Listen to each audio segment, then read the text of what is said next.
Election complete हुआ था कल काउंसिल में, तब बोला था हम लोग का प्रायोरिटी एजुकेशन में रहेगा, हेल्थ में रहेगा और ड्रिंकिंग वाटर में रहेगा। और हम लोग का प्रयास यही है।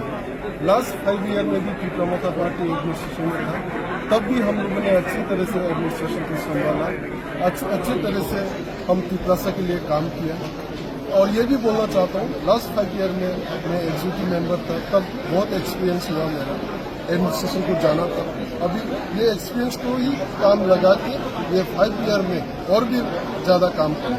इसलिए सीरियसली काम करना है, पिपरासा के लिए काम करना है एवं पिपरासा अप्लीमेंट के लिए काम करना है, जो लिमिटेड फंड के माध्यम में हम लोग विकास करेंगे। यही मेरा प्रयास है।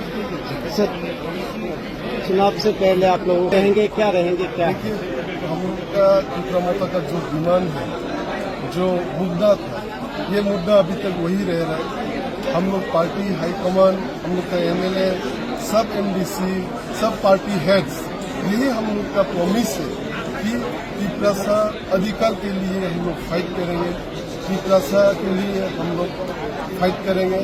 और जो भी नहीं मिला 78 ईयर्स में, ये पार्टी लेवल में फाइट होते रहेगा। जिस दिन तक हमको ये डिमांड नहीं मिलेगा, हम लोग फाइट करेंगे। और जो एकॉर्ड जो बहुत दिन से रुका हुआ है, तो अभी आप लोग सरकार कर चुके हैं, तो अभी एकॉर्ड के बारे में भी चर्चा होगा क्या दिल्ली में? मेरा मानना है भूबागरा के लीडरशिप के अंदर में जो एकॉर्ड हुआ था, ये